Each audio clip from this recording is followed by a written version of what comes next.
Iya. Sektornya pun sama. Saya lompat dulu, kita ngomong ke Amerika. Di Amerika itu juga sama. Jadi ketika kita melihat bahwa teknologi itu jatuh, saya coba cek di Amerika saham-saham apa yang masih tetap naik.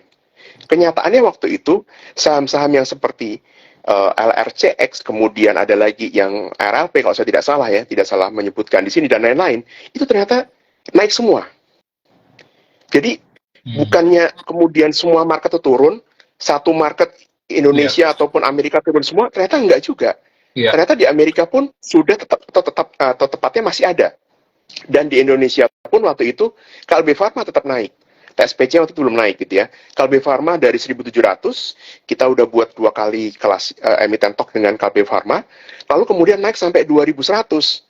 Dan orang yang menggunakan analisa teknikal akan mengatakan, Pak, udah tembus nih all time high, bisa ke berapa lagi nih? Nah, itu kan pola pikir sebagai trader ya. Tapi Iya. kalau dari fundamental akan dikatakan harga tersebut sudah mahal. Maka lebih baik kita tenang dulu, kita nanti kalau ada koreksi ke bawah baru kita ambil lagi di bawah. Itu cara kita sebagai seorang trader. Nah, sebelum kita bahas yang lain, sebelum saya lupa nih, biasanya soalnya banyak yang ingin saya sampaikan terus sampai lupa. Belakangan ini kita ngomong teknologi jelek. Kenyataannya NVDA di Amerika Yes. yang suka game gitu ya, yang itu tahu tuh Luar biasa. all time high-nya luar biasa. All time high-nya itu ada di tahun ini, di bulan ini malah, di bulan kemarin, di bulan Mei kemarin. Tepat waktu saya mengisi kelas offline di Makassar tanggal 25 kalau nggak salah ya, 25-26 Mei kemarin, itu malam harinya NVDA itu all time high. Jadi kalau udah seperti ini, siapa yang salah sebetulnya? Apakah market yang salah, ataukah kita yang sebenarnya harus membenahi diri, cari saham-saham yang lebih menjanjikan secara kinerja keuangannya ya, untuk kita masuki, untuk kita tradingkan ataupun kita investasikan. Betul. Karena ini saya baru liatin Nvidia lagi nih. Benar-benar luar biasa all time high dan gap up, naiknya sangat-sangat menggiurkan di tengah market yang katanya orang resesi gitu. Apalagi US ya. US kan emang ekonominya dia pengen inflasinya 2%, yang which is sekarang masih sekitaran 4,8-4,9% ya, terakhir saya agak lupa angkanya. Which is masih jauh sekali, yang artinya orang persepsinya negatif sekali gitu. Orang kan selalu pikirnya kalau misalkan tidak ada growth, kenapa kita harus invest di saham gitu kan. Ternyata cukup mengejutkan gitu ya. Dengan kondisi yang kata orang resesi, kata orang nggak bagus, ternyata masih banyak saham-saham yang terbangnya luar biasa gitu ya. Dan kalau di grup kita sih Pak, kita lagi sempat ngebahas juga properti sih yang utamanya. Saya sempat mention dari bulan Februari lah, kita ngomongin tentang properti, karena memang cycle-nya setelah itu waktu di bulan April, kalau nggak salah, laporan keuangan ya, kuartal pertamanya beberapa luar biasa, kayak contohnya BSD, setelah itu Sumarekon luar biasa ya. Setelah itu ada CTRA yang marketing salesnya juga tumbuh 70%. Saya sempat bikin videonya juga tuh Pak sama teman-teman Admirals juga, karena menurut saya cukup menarik sekali gitu ya. Gitu. Nah ini Pak, saya mau tanya sedikit Pak. Kata orang kan kalau ada info nggak usah dibagi-bagi gitu kan. Nanti sahamnya malah turun gitu karena nanti diguyur sama bandarnya dan bla bla bla lah pokoknya kayak gitu. Menurut Bapak gimana? Apa emang bener Pak kalau misalkan ada saham bagus kita nggak boleh bagiin di grup, kita nggak boleh bagiin di manapun gitu, kita diem aja pokoknya. Kayak contohnya Bapak ngomong tentang TSPC, apakah kita sebenarnya diem? Bapak harusnya diem aja, biarin nanti harga sahamnya bergerak, jangan orang-orang jangan ikutan. Apakah kayak gitu Pak market bekerja Pak? Oke. Ini pertanyaannya sebetulnya agak sulit dijawab, harus melibatkan Pak Marco nih di hari Sabtu nih ya, untuk tahu jawaban netralnya seperti apa. Iya. Jawabannya saya tidak bisa mengatakan netral, saya berusaha untuk semoderat mungkin. Moderat artinya gini, menggunakan fakta, tapi juga mari kita melihatnya juga cukup dewasa begitu ya. Saya mengatakannya moderat lah, bukan netral. Kenapa seperti itu? Karena faktanya adalah harga saham itu tidak akan bergerak kalau misalkan tidak ada yang berbondong-bondong orang sepakat ke sana. Betul ya? Yeah. Berbondong-bondong, dan ini yang sepakat ini harus ada 3 pihak, nanti deh itu di hari Sabtu, karena kalau enggak nanti bisa lebih dari 1 jam kita di sini. Ada 3 pihak di sini yang harus dilibatkan, gitu ya. Dan paling gampang, kalau saya sebagai salah satu pihak saja yang mengatakan bahwa ini bagus, tapi tidak ada yang ikutan lain, maka harga tersebut juga tidak akan terbang juga. Contoh, Kita misalkan lihat ada satu tanah yang bagus sekali. Saya pernah ke Selayar. Selayar itu cukup dekat di area Sulawesi ya, cukup perjalanan ke sana sebetulnya naik pesawat kecil dari Makassar ke Selayar itu indah sekali. Dari atas tuh kelihatan indah sekali, dan saya sampai berkata ke diri saya, dan saya habis turun, saya tanya ke si penduduk di sana, ini kalau saya mau beli yang tanah pinggir pantai, masih bisa apa enggak? Masih dapat apa enggak? Oh, masih dapat, Pak. Berapa harganya? Waktu itu masih ratusan juta. Wah, saya bilang masih bisa nih ya buat invest, atau katakanlah bukan invest. Saya cuma berpikir saya tinggal di situ nggak apa-apa deh, maksudnya sekali-sekali ke sana main bener-bener pinggir pantai dan indah sekali buat saya gitu. Boleh juga ya. Cuma dalam hati saya atau pikiran saya yang lain sebagai seorang investor, saya berpikir begini, saya beli sekarang atau belinya nanti ya? Jangan-jangan ini belum naik nanti. Kalau misalkan saya beli sekarang, terus kemudian orang belum banyak yang tahu, belum banyak yang mau juga beli di sini, tahun depan juga jangan-jangan masih 100 juta. Tahun depan lagi jangan-jangan juga masih 100 juta. Nah, itu adalah suatu pilihan di mana kita berhadapan dengan pemikiran kita kan. Jadi maksudnya ketika kita membeli suatu saham itu, kalau kita memang berharapnya harganya cepat naik, berarti sudah banyak pihak yang ikut di sana. Dan banyak pihak ikut di sana ini maksudnya bagaimana? Tentu saja mereka tidak mau, kalau kita ngomong apa adanya, sekali lagi saya mengatakan dengan mature ya, dengan kedewasaan. Artinya tentu semua orang juga maunya harga bawah, betul nggak bro? Iya. Siapa sih yang mau beli di harga atas? Misalkan gue gini, saya bilang ke bro William, bro itu ada saham tuh, Mice tuh bagus tuh, harga 800 bro, udah terbang gitu kan. Mau nggak? Pasti nggak mau kan? Pasti merasanya, aduh, kok ngasih taunya di 800? Kenapa nggak ngasih taunya di 500 atau di 400 misalkan? Kan begitu tuh bro William. Sama. Jadi kalau memang ada pihak-pihak yang merasa itu bagus, mereka ngajak orang pun, belum tentu orang lain mau ikut kok. Nah, itu yang saya mengatakan lebih bijaknya atau mature-nya di sana. Saya bilang saham Mice, saya yakin waktu kita kelas di Januari kemarin, tidak banyak ikut. Saya yakin. Tapi kalau auto, cukup banyak yang ikut. Banyak. Kalau saya mengatakan banyak ya, cukup banyak yang ikut. Kalau auto banyak yang ikut.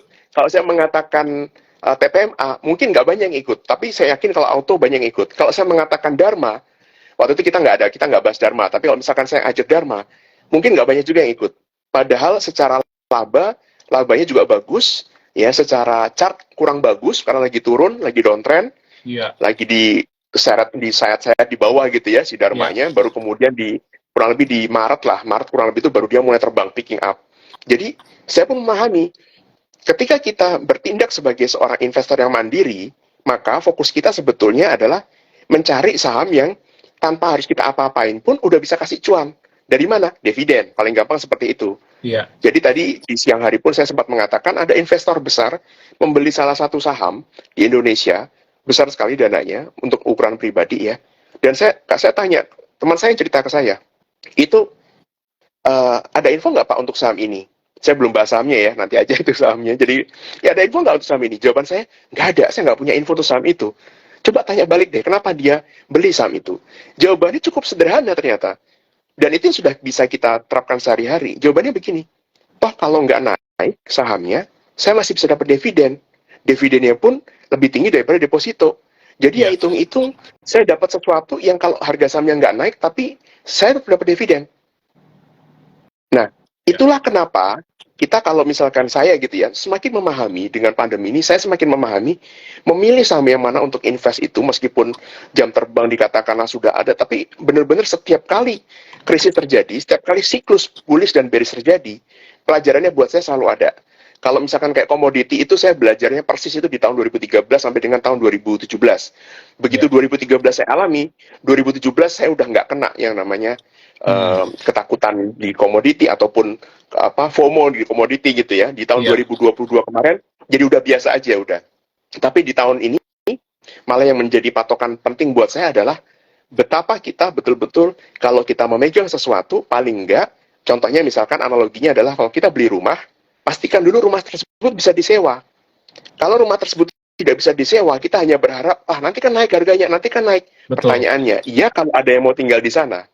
Saya kebetulan ada salah satu tanah ya, ini nggak perlu saya sebut di mana, jadi developernya ini merupakan developer yang terkenal.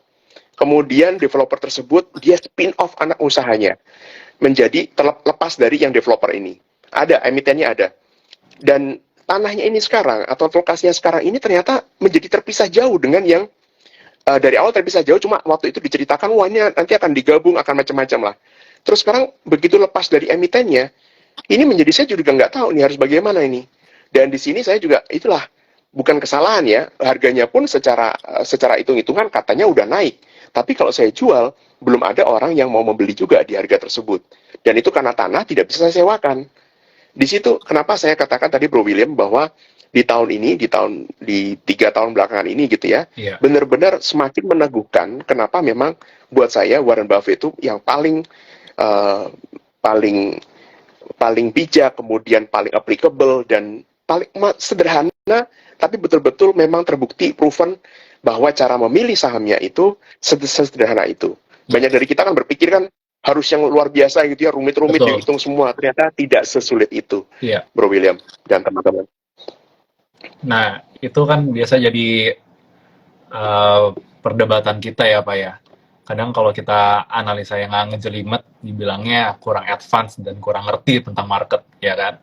Tetapi kalau kita ngomongnya simpel-simpel, kalau kita ngomongnya simpel aja, sorry, dibilangnya kita nggak ngerti tentang market. Tapi kalau kita ngomong yang ngejelimet, biasanya orang malah tertarik tuh, malah oh iya ya kayaknya ini Bapak jago sekali gitu ya. Padahal sebetulnya cara kita buat dapetin profit di saham sebetulnya bukan dengan cara-cara yang sulit seperti itu ya.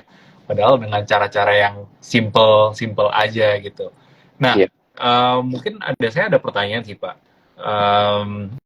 Kalau kan kemarin kan ada soal MSCI ya Pak ya, tentang MSCI, setelah itu rebalancing yang cukup besar, setelah itu di saham Gotoh. Nah, setelah itu kalau kita lihat inflow-nya juga luar biasa nih Pak, buat di saham-saham yang memang terkena rebalancing MSCI. Nah, kalau rebalancing itu bakalan pengaruh nggak sih Pak ke kinerja ISG-nya Pak?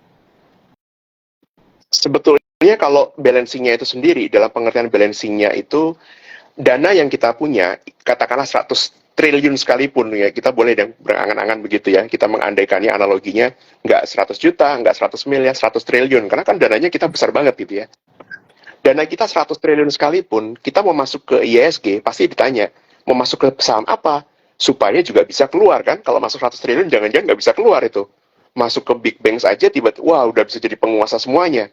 Jawabannya adalah tidak demikian. Jawabannya adalah kita bagi ke dalam beberapa saham. Bagaimana membaginya? Itu untuk orang luar negeri atau investor asing, mereka menggunakan beberapa indeks, di antaranya adalah MSCI tadi. Jadi ketika ada perubahan dalam indexing tersebut, weightingnya, komposisinya itu dirubah, maka mereka harus menyesuaikan. Contohnya paling gampang, kan tadi kita kembali ke ISG, kalau masih ingat dulu, ISG dulu sektornya tidak ada sektor teknologi. Ya kan, itu dianggap semuanya sama aja. Tapi begitu ada sektor teknologi, kemudian dibuatkan indeksnya sendiri, kelihatan tuh, wah sektor teknologi ini ya, volatile sekali ya. Dan di situ bisa kelihatan kalau ini, apakah ini betul-betul indeks jadinya. Kenapa nih volatile sekali ini? Jangan-jangan kayak indeks saham gorengan, nah gitu kan, ISG-nya jadi berubah nih. Indeks saham Gotoh gitu ya, apapun yang terjadi dengan Gotoh, maka ISG-nya demikian. Jadi jawabannya, ketika weighting itu dirubah, itu tujuannya adalah supaya lebih boleh dibilang mewakili. Contohnya di Amerika sendiri. Di Amerika kita kenal ada 3 indeks besar. Yang pertama adalah Dow Jones 30, kemudian S&P 500, kemudian ada Nasdaq-nya. Oke, Nasdaq akan terpisah gitu ya. Karena itu bukan kategori, karena spesifik lah dia lah untuk teknologi.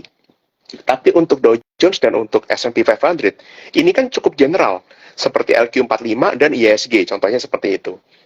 Kalau di Indonesia, menurut saya, belum bisa LQ45 itu mewakili ISG, tapi ISG juga terlalu besar.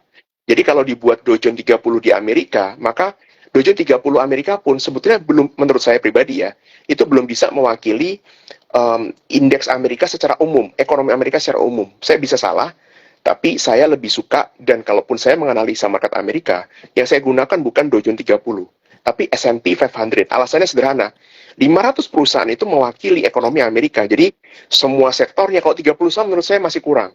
Karena saham di Amerika banyak sekali perusahaan-perusahaannya. Jadi 500 saham buat saya lebih mencerminkan. Dan itu pun bisa dilihat, pergerakannya pun tidak terlalu bolak-balik naik turun, kemudian kalau ini turun gitu ya, udah berarti marketnya turun gitu kan. Wah, Dow Jones-nya break low, tapi S&P 500-nya masih tenang-tenang aja.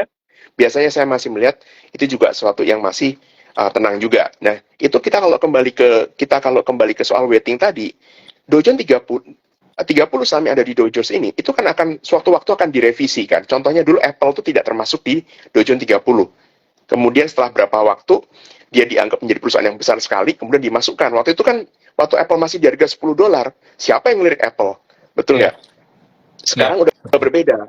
Di S&P 500 pun, waktu Apple masih $10, Apple bukan termasuk saham di dalam S&P 500.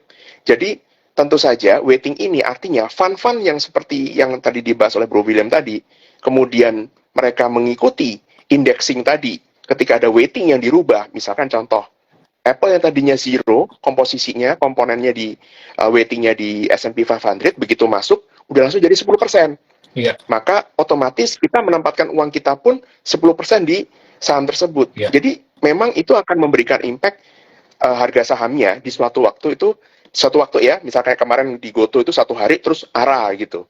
Tapi belum tentu itu mewakili kinerja perusahaannya untuk jangka panjang, karena yang terjadi di market belum tentu terjadi juga di dalam real kinerja laporan keuangan perusahaan tersebut.